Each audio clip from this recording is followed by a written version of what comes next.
guys, how you doing? Welcome back to my YouTube channel. If you're new here, my name is Jane and I do content related to lifestyle, family and travel. Please do consider subscribing, give this video a thumbs up if you like it, and also please go check out my previous videos so you get to know me well and get acquainted.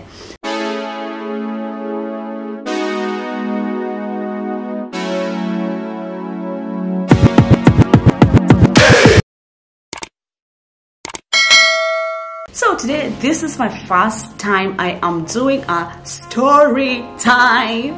Yeah, it's about time. So guys, by now you can tell already from the title of this video what the story is all about. But please do feel free to to grab yourself a cup of tea, a cup of hot chocolates, or a glass of wine, whiskey, whatever you feel like having right now, and sit down and relax as I take you through my journey through Erbil, Kurdistan region of Iraq. So guys, the year is 2013. I had gotten a job abroad and it was my first time to travel abroad. First time in an airplane, first time traveling alone to an unknown country. Lucky for me, I had my sister who was already there where I was going to move to. So it was in Erbil region of Kurdistan. It's the border between Turkey and Iraq. So my sister was working in this specific company and we were supposed to go join her. But the thing is, I was traveling alone. I have never boarded a plane. I'm telling you, I was like I had never boarded a plane. It was 2013. I was fresh. I was 23 or 24. Yeah. And it was first time traveling abroad. I did not even know the process. And I don't know why, for some reason, I never thought of checking out YouTube videos on, first time experiences traveling, because I know people have done those kind of videos, their reaction to first time traveling and the whole protocol when you're traveling. So I got my papers. Everything was right. I was supposed to travel. I remember very well I was supposed to travel. I think this was on the 12th of January. So immediately after the New Year's, I was supposed to travel out. So guys, hey, those days when you're traveling, it's first time traveling, the whole family comes and sees you off. So my mom was there, my bro was there, and I think my niece was there. I don't remember, but I think, yeah, but my mom was there. She had specifically traveled to come and see me off at the airport, and of course my small bro. So let's add a picture here of the day I was traveling actually at the JKIA. Hey, yeah, so I was booked for Qatar Airways flight with around 12 hours, or I think it was 10 hours layover in Doha, and again proceed now to Erbil. So of course I'm carrying my stuff. I go check in, of course 3 hours early. First time abroad, I actually think I was 4 hours early. I didn't want to miss this flight, and it was a job that I was dreaming of getting this job, and I really was looking forward to being abroad and being in a new environment and meeting new people. And of course I was excited to see my sister, my twin sister, because we had been for the first time being separated for around 6 months. Can you imagine? You guys, I have a video of meet my twin. I'll link it in the description box, so please go check it out so you get to see my twin sister. Okay, so now back to the story. So 4 hours early, I go check in Qatar Airways flight. So I'm at the JKIA, baggage, everything has been put. So I'm like, everything is so new to me. So I had an incident. So since I was new and I didn't know, I think my baggage was heavier by a kg, I think. So my passport is brand new. Of course the check-in lady, she's like, hey, so I'm like, and mark you, I only had like I think $100 as traveling cash with me, because I didn't have, well, I just left that job, but I didn't know that you need a lot of money to travel with, and I didn't even have that money in the first place, because the job I was working back in Kenya wasn't paying so well. So I had kidogo pocket money. and a little bit of pocket money. So but I had it in loose change, because I was told by my twin sister, you know, when you get to the airport, you probably have a layover, and it's good if we have dollars, because even here we're using dollars. So it's better if you just change your cash, Kenya shillings, to dollars, and keep some money aside for you, so that when you come, when you go to the airport, you can buy a couple of items like snacks and whatever you might need in case you have a delay or something like of the sort. So anyway, so when I got to the check-in, I was checking in my baggage. This lady, she tells me that my bag has my baggage is heavier by a kg, and I'm like, okay, but I had weighed at home. It was okay, but probably my weighing scale was wrong. So she's like, you know, she was hinting like these things, like, you know, and I will, you know, like she was kind of hinting that, you know, pay something small to me so you don't get to pay extra. So, or do you have something on you? And I'm like, then she was like, no, tositoe hapa, because I might, there are cameras around, so I will come and see you, just put it in the passport. So I'm like, oh my God, what the hell is this corruption? So I was so naive, and I was like, because I know usually airlines, they have a small limit of maybe 0.5 or 1 kg depending on the time that you're traveling, if it's not so busy. So they give you that extra, you know, complimentary kg for you. So I didn't know, because I was so new and I was so naive, and it's the first time traveling. I even told her it's my first time traveling, so of course she took advantage of me, and I felt so bad. So anyway, I decided to give her, like, I think $5. So I put it in my passport. So when she came, when we were now in the it's the old airport, so there were like tracks, what do you call them? It's like a tunnel now going to the flight, and that flight was actually was so full. So she found me, because I was, you know, in my head I was telling myself, I'm not gonna pay this chicken, and my bag is already passed, I'm not gonna pay anything, and I only have $100, so how am I gonna survive? And in case I need money, excuse me. So what I did, I saw her coming, and she's like, she saw me, and then I think this professor was also following around to see. I think probably there was a bit of complaints about that. So she came and she told me, Sasa, Iko. So I'm like, oh God, okay. Then I was like, so I was removing. By the time I was removing the money and putting it in my passport, the supervisor came and she's like, oh, are you okay? Is everything fine? What did she tell you? Like, no, she was just saying hi to me. I wish I knew, but I was so naive, I wouldn't. Anyway, I wish I knew, because I would have told her. She's asking me for money because I had an extra 1 kg, but again, I was so naive, first time traveling, I don't know nothing, I'm clueless, but it's okay. So anyway, she took $5 from my bag, put it in my passport, and gave her, colors, it's fine, $5 anyway. But I felt so bad, because at that time I didn't have money. I was so broke. I'm going to a new job, I am the first time traveling. It was just so stressful. Anyway, back to the story. Yeah, so I check into the plane. So I have heard stories of people, you know, traveling and, you know, drinking liquor in the flight, got to go any traveling when you're late. So I was like, okay, let me try, let me see if this is true. And, you know, because I had stories of people who've been abroad, and, you know, friends who have traveled, and the way they come and give us stories, and, you know, how they were turned up. So I was like, okay. So when I boarded the plane, of course, first thing, I didn't even know how to buckle the damn, what do you call it, seat belt. Like, no, you for real. So I had to ask the one of the cabin crew to, you know, help me. How do you? Then next to me, I sat next to a lady. She was a Kenyan lady, but I think she was also her first time traveling.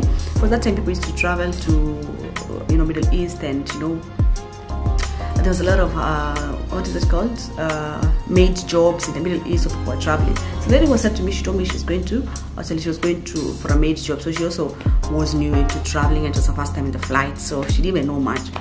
Anyway, so we sat, of course, my buckled up, and the time to fly, when the plane was taking off, it was a feeling I've never had before. I felt so funny. I felt like I was sick, like, I don't know, like the way you feel when you're in a roller coaster, the kind of butterfly feeling that you feel. Oh honey, it was a weird feeling. I'm telling you, I've never had such a feeling like that before, and I felt like, I don't know, like we were falling. I don't know, it was, I can't even explain how I was feeling, the reaction. I wish I had recorded that video. I wish I had a clip to show you how exactly I felt. It was just a feeling I've never had before. Of course, then this thing is moving, and you know, it picks up, and then it now starts. Now it's still like, you know, the way like it's, you know, it's taking off, and we are seated like this. Hey, I was praying. I was like, Lord Jesus, please, not today, Lord. If you just take me that place and I arrive there, oh Lord, I will live for you. I still do live for you. Yeah, so the plane took off. Of course, the taking off part was not so exciting, but now it's stabilized, and now we're seated, and now I'm enjoying the cruise. Yeah, so what I was doing is, because I was so new and I didn't know, so I was just looking at the guys across. Of course, they, you know, some, you know, people who are well traveled and they're already used to flight. So next to me was like, okay, this is how they put the earphones. So I took the earphones, I looked for that thing that they put. Okay, it's on the chair. Then I see the screen, and you know, of course, Qatar Airways is a beautiful flight. So I'm looking at the, what is it called, the screen. So I'm looking at what they're doing, and literally copying everything that they're doing. So select a movie, and oh yeah, it worked. I'm a quick learner, so I got it. Okay, so now when the time came to have our meals, oh god, the cabin crew, I'll never forget that trip. There was one Kenyan cabin crew, and she was so, you know, she was so dark chocolate, beautiful. Oh my god, she was so beautiful. She also had a beautiful heart. So she actually, I think she could tell that it was my first time traveling, and she was like, oh Sasa, first time? I'm like, yeah.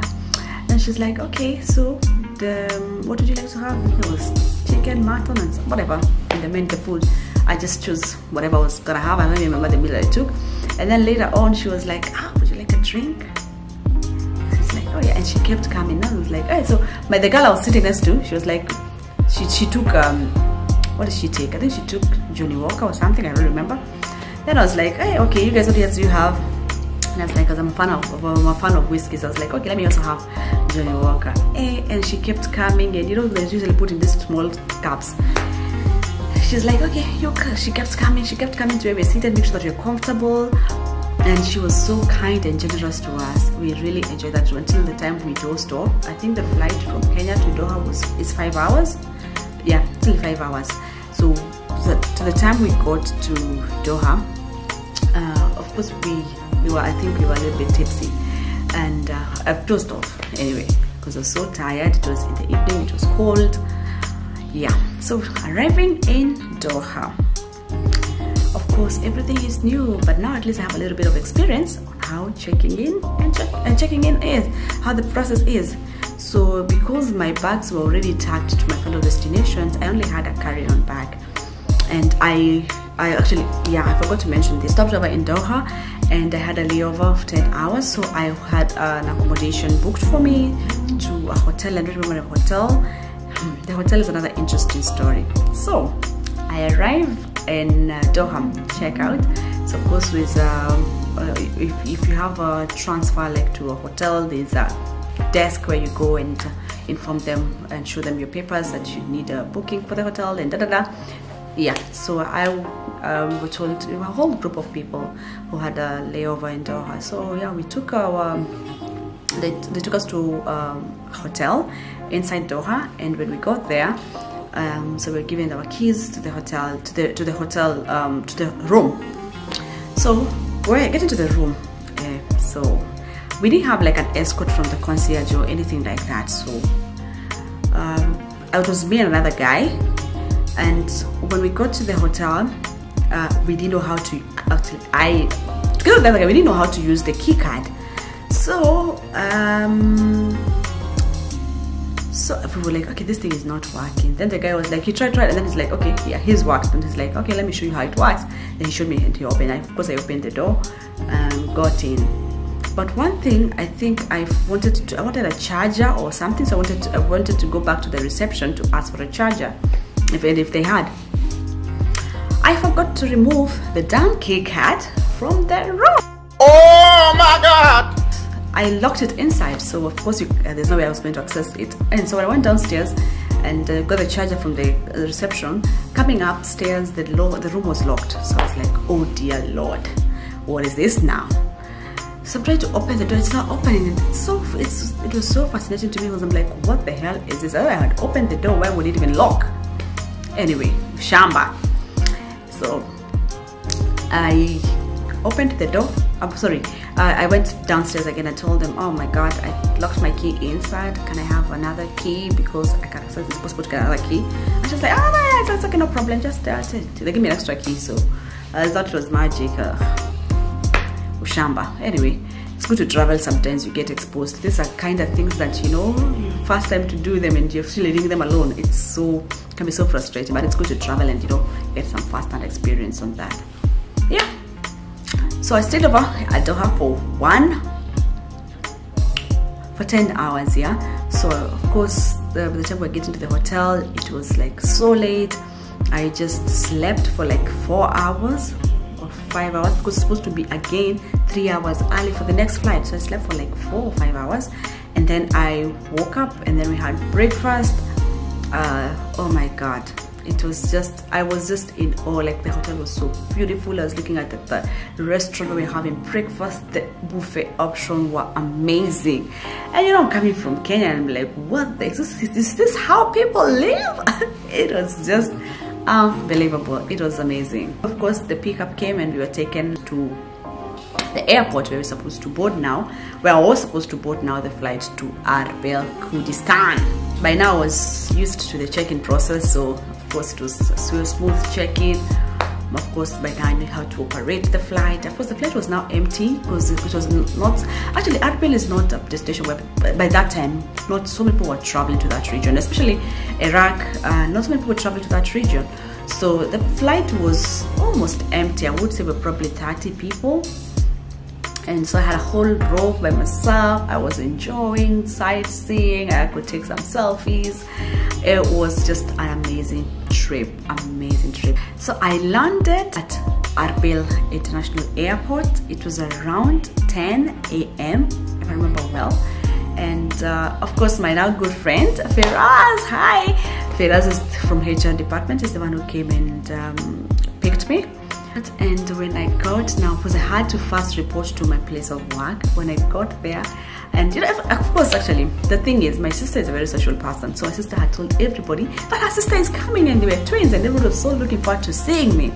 So when I got to the HR office and I'm waiting outside, it's a small office, I was sitting outside, everybody was like, oh, Esther. Like, oh my god, it's just amazing. It was so funny. So my sister, the HR, of course, the HR coordinator called my twin sister, and she's like, your sister is here, come and say hi.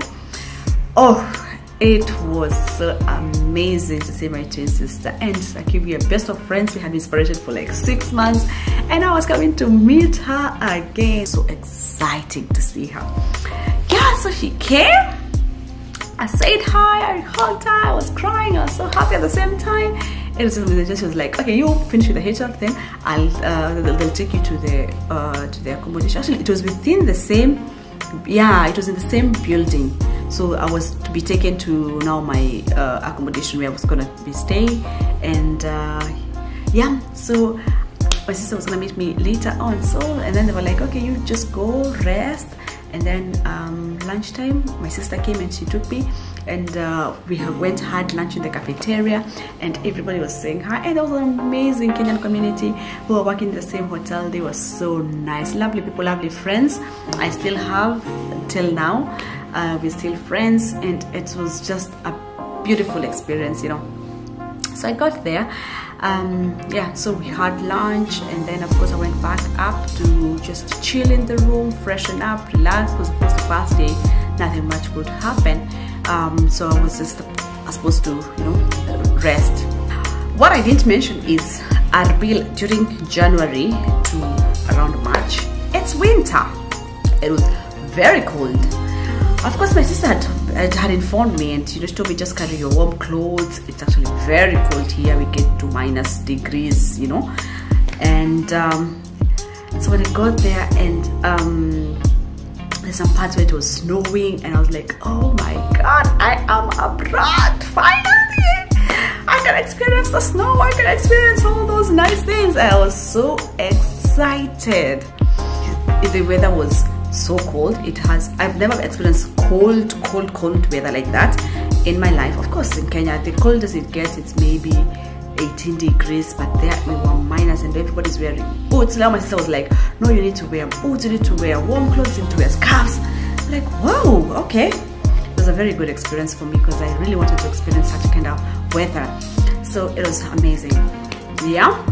So on that day, of course, in the evening, we went to have a dinner. This is the picture I inside here. It was the first night that I got there. My sister took me to Costa Coffee, and of course we had some nice dinner, catching up, of course, you know, briefing me. Actually, it was my sister and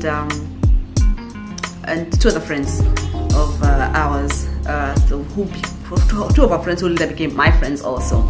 So yeah, we had a lovely dinner, and of course I was really excited, you guys. It was just an amazing feeling to be reunited with my sister and to experience this new country. I feel like it being given a fresh start of life. It was just unbelievable. Of course, work was good. So that was in January 2013 when I arrived. I was doing events. I was an event coordinator. It was amazing having Arab weddings, experiencing the culture. It was a beautiful place. Erbil is a more liberal part of Iraq or Kurdistan region. There's been conflict about the borders and all that, but I will not get into the politics of that. But it's a more liberal state. I would say a state or city. Kurdistan as a state on its own. It's a liberal kind of state, and there are a lot of expats, a lot of Kenyan community. There was also, of course, expatriate community, the Americans, the Brits, the Filipinos. It's a huge there's a huge community of expats in Erbil, so it's a more liberal place. I mean, this is just a place that where you go and like, you know, in Muslim states where you don't get alcohol like openly available, there you would just walk into shop like you're going to buy tea or soda, and you pick up your drinks and, you know, go with it. Back then, I don't know if now it's still the same thing, I'm not sure, but I probably think nowadays they require permit to sell alcohol. But before, we would just, you know, walk in, get liquor. It was so cheap. Get cigarettes or whatever. It was just a liberal kind of place, and I was just blown away because in my head, since I was going to a Muslim country, I thought that it's, you know, like the way extreme parts where we hear stories of people in Saudi and they're not allowed to, you know, you need to cover yourself if you're a woman, you cannot mix with men and all those kind of things. It was just a different experience for me, and so beautiful. Like, it was the first time being outside the country, first time in the Middle East, and I was blown away. The stories you hear about Middle East, you guys, I think in some back then, I think the stories that we were being told, they were really terrorizing us, like, and you would not even imagine traveling to the Middle East back then. But it's on a different state. Yes, I had made a lot of friends with my clients. We would even meet off work and, you know, have a drink, go for a little bit of partying with them. It was really a nice job. I really enjoyed working there. So for the first year, everything was amazing. I was learning, I was growing, I was handling so many events, and I was really enjoying, and I was getting nice feedback from my clients. It was just amazing. I was really enjoying and I love events. So this is the part where I mean my love for events continues. So the first time working in hospitality, first time doing events, and I'm telling you, I loved it because in this particular property, we were trained, like thoroughly trained. Yeah, it was beautiful. Yeah, apart from work, we had a life. At least we would meet with friends and have fun, have house parties, celebrate each other's birthdays. We had a nice community. Actually, even with my colleagues there, like we would celebrate each other's birthday. because this is the family that we had away from home, so we used to really have fun. And then even a picture of how we celebrated our birthday while we were there. It was a beautiful, I insert some pictures. It was so lovely. Yeah, first year, all good. Everything is fine, enjoying. I think at the end of that year, actually in December, we traveled for Christmas back home. So my twin and I traveled for Christmas, and it was nice. Of course, we had some nice shopping for my family. You know, things were affordable because they had some nice Christmas sales. It was so nice. Now we are fast forward to 2014. Now 2014, the beginning of the year, because we went to vacation in December, came back in January, early January. So of course it was still, you know, people are still coming back from holiday, and work was okay. Work was good until some point in, I believe it was in March, the instability began. Now this is not even to do with my work, but to do with the country. There was a political instability. I told you Erbil is in Iraq. Iraq for the longest time has been known as a country where a country that has been unstable for years. From the time of Saddam to now, there has always been instability. And Erbil, Kurdistan region, which is part of also Iraq, was in a way trying to separate itself from the main central government of Iraq. I don't want to get into politics of this, but if you can do your research on Google, and you can kind of get to know about this region and more details about the politics of that region. So in March, the political instability began, and now it was not even to do with politics. It was even bigger because it was a terrorism group, ISIS. Never heard of any terrorism activity. Of course, I used to hear about Al-Shabaab, but it wasn't as bad as ISIS. Guys, first-hand experience. Now, we started hearing rumors of war. March, you know, of course, the US Army was already there, and I think they have a camp, or they were still in that country. I don't know if they already left. The US Army left Iraq. I'm not sure if they left, but during that time, they were there. The US was actually the US intruded, I think, Iraq in 2003. So they had been there for quite some time. But now, when this war began, whether this threat of ISIS began, it was fast growing. So we really were in a place. Hey, I have never seen anything like this. So one day we are enjoying our job, and you know, everything is fine, and we are, you know, we're just living a normal life. Going home to check, and you know, when we will get home, we used to live. Now we had moved to a villa outside the hotel premises. To now we had a villa. Now we had moved with my sister to a villa. So we are in this villa, and of course when we get home, we're preparing dinner, and we're like, okay, let's watch some TV, and watching CNN. You guys, we are watching news, and the kind of headlines that we are seeing, we're even asking ourselves, are we in this same place? Are they talking about where we are? Is this even serious? It was just shocking, and we were in a state of disbelief. Yeah, so ISIS had tried to invade the area where we were, which was in Erbil, and they had taken over some cities of Iraq because they were attacking cities at night, capturing and putting everyone in hostage. If you do not agree with them, they kill you. And for women, I think they were taking them and taking them as their slaves. It was crazy, guys. So every morning we are going to work, everything seems fine, but when you're watching news, I mean, our HR is not communicating anything, but you know, secretly, I think with my Kenyan colleagues, we were always, you know, touching base and asking each other and informing each other of the new developments, because we were, of course, in a foreign country, and we don't want to be stranded there. And mark you, the Kenyan embassy is in Baghdad. We don't have even a consulate in Erbil. So where do we even start if you're stuck there? How do you even leave that place?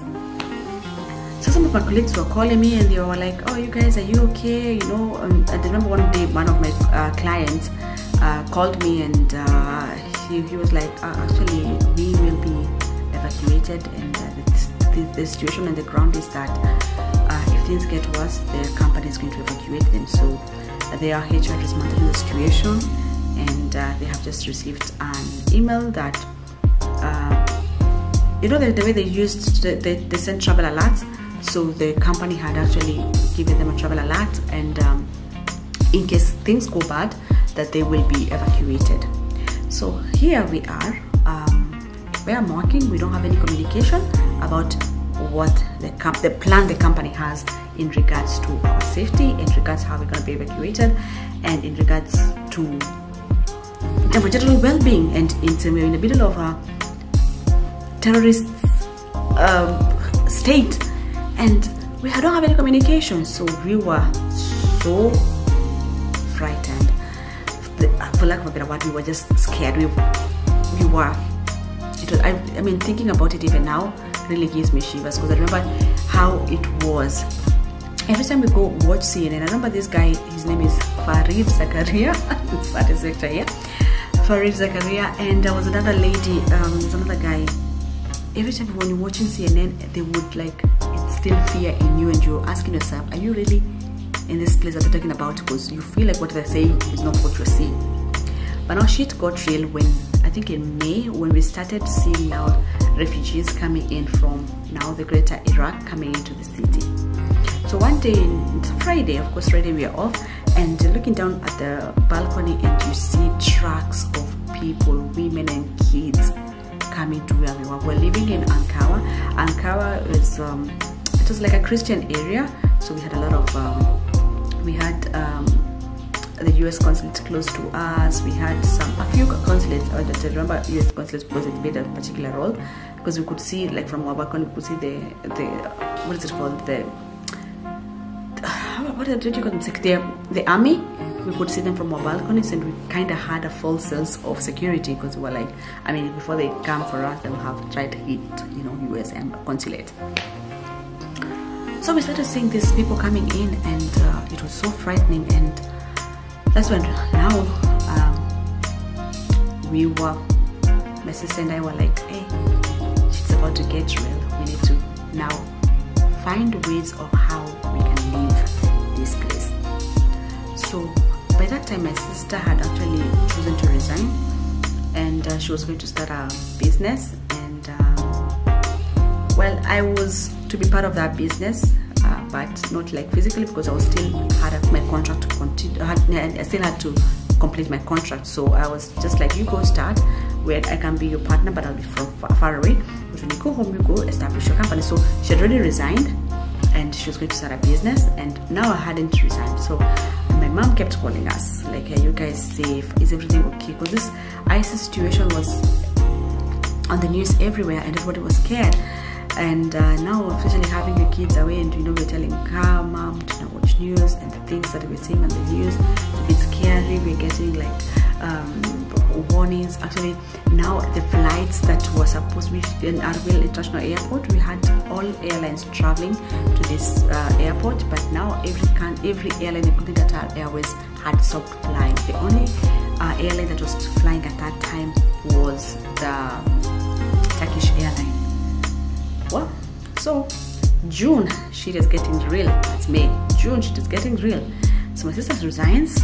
She's supposed to travel on a particular date, and I'm telling the HR, my mom has us. I mean, of course, we are twins. There's no way I'm gonna be left behind here if my sister is traveling. And look at the situation as it is. It would be good for me to travel to Kenya with my sister, and just take my leave, even if it's 2 weeks paid, 2 weeks unpaid, and I'll pay my ticket back, because I hadn't completed my contract. So I would automatically pay for my ticket. They would pay for me my ticket one way, and then I would pay for myself coming back. So we had an agreement, and by that time my residency had expired, so they had to renew it, and it was a little bit of frustration with my HR. And the moral of the story is, or the good side of this story is that we got our tickets, and I have never been as happy as I was on this particular day.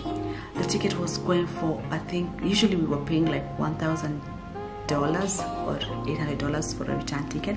But during this time, because there were no airlines flying apart from the Turkish airline, we had we paid the ticket was around $1,300 or $1,400. It was quite pricey, like double price. So what I don't mention is telling you how we know that things had escalated is of course most of the flights that were not traveling. The airlines stopped flying to this region, and again the sad part is that during this time, like we would see on the news that the ISIS are on the border, and you know the border to Erbil, like we would see even US Army using their, what are they called, missiles and attacking them. Like you would see this real time on the news, like you're like, what the hell? We could hear security planes flying over us, and you're seeing a lot of crowded places. And there's ISIS people, they're like normal people, so you don't know if you will find somebody, and you'll find what is it called? We didn't know, like you would find somebody in the midst of us who is a terrorist, and you don't know, and all of a sudden they do some suicide bombing and all that kind of shit. So we were so scared, guys. It was so we got our tickets, and of course the flight was booked for 14th of August. I still remember this day until now, and I was so scared. I remember traveling back, we were so scared, actually my sister and I was so scared, because these guys were throwing the ISIS. I don't know if you remember by that time, or you're aware by that time, they also had very what is it called, they had good weapons. So if the US was throwing missiles at them, they would also try and throw missiles back at them. And that even, I think, there's one flight that was taken down by this ISIS guys. So we were so scared of flying. So of course we thank God we had a safe flight. We got booked the Turkish airline, and we had a stopover at Ankara and also at Istanbul. And I'm telling you, when we just took off and I saw us landing in Ankara, Turkey, I was so happy. I was so relieved. I was just thanking God. I was just so happy, and I was also feeling sad at the back of my head, because I remember we had left behind some of our friends there, and they didn't have a chance to travel. They're also scared, but they have no way of traveling back, and they're still bound by contract. Some still had families back home, and they were supporting them, and of course the HR doesn't show any concern or any form of exit plan for you to leave or to ensure your safety. What do? You just stay. I mean, the HR had been quiet for the whole period, assuring us that in case things get bad, we'll see what we will do, but there was no clear strategy of how things are going to be changed, how things are going to be handled. So yeah, so I was really feeling sad for the people that we left behind. However, for me and my twin sister, having left that country during that time, I mean, it was just a relief, and I was so happy that we left. So we landed in Ankara, and there's a 30-minute stopover. Then we took off again to Istanbul. Istanbul is a funny story, because if you've been to Istanbul airport, there is literally no word in English. It's all in Turkish, so it can be very confusing.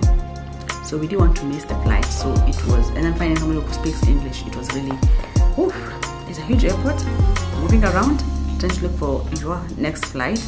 Oh my God. So luckily we had just a flight number, and we were just looking at the boats there moving around, trying to understand. And of course we got somebody who assisted us, and we took off and traveled back to Nairobi. Yeah, so it was in August 14th, yeah, when we arrived back. August 14th, 2014. I will never forget. I was the happiest. I was so happy to be back home. And so when I got home, of course I had informed my HR that at least I want to ensure my mom is safe. I want just to assure my family that we are safe and we're okay, and I will just monitor the situation for like 2 weeks, see how the situation is. And I was just monitoring the situation, and I saw how things were fast escalating and things were getting out of control. I decided to resign, and that's why I left my job there and started life afresh in Kenya. So settled back again in Kenya, and yeah, it was just this was just, you know, first trip abroad. You're daring yourself going to abroad, a place you don't know anyone, you don't even have family. But I like for me, I had a sister, but she was also equally new to the abroad life, so it was, I would never forget. I will never ever forget. It was just an amazing, terrifying. It's just like, it was one trip or one adventure. I would say just, it was just a full adventure. Learning experience for me. Learning experience for me, new environment, meeting new people, new culture, adapting, whoa, all of it together in one place. It was just an adventure, I would say. Yeah, so guys, that's how my daring abroad part 1 was like. And of course, as I told you, I will continue with this series of the places I've been to and we have traveled to and worked, and share with you how the experience has been. So this is just part 1 of daring abroad. I'll be back again with a part 2 soon. Thank you so much for watching to the end. Please, if you haven't subscribed to my YouTube channel, please do feel free to hit the subscribe button, like, comment, share. Let me know if you have any experience that you've had. If you've traveled abroad, how was it for you? How was it like the first time traveling in an aeroplane? Where did you travel to? You know, just let me know how the experience was. And do hope that you enjoyed watching this video. And thank you so much for sticking to the end of this video, and I do really appreciate you. Please subscribe if you haven't. It goes along with support my channel grow. I love you guys for watching. I'll see you again on the next video. Bye. Adios.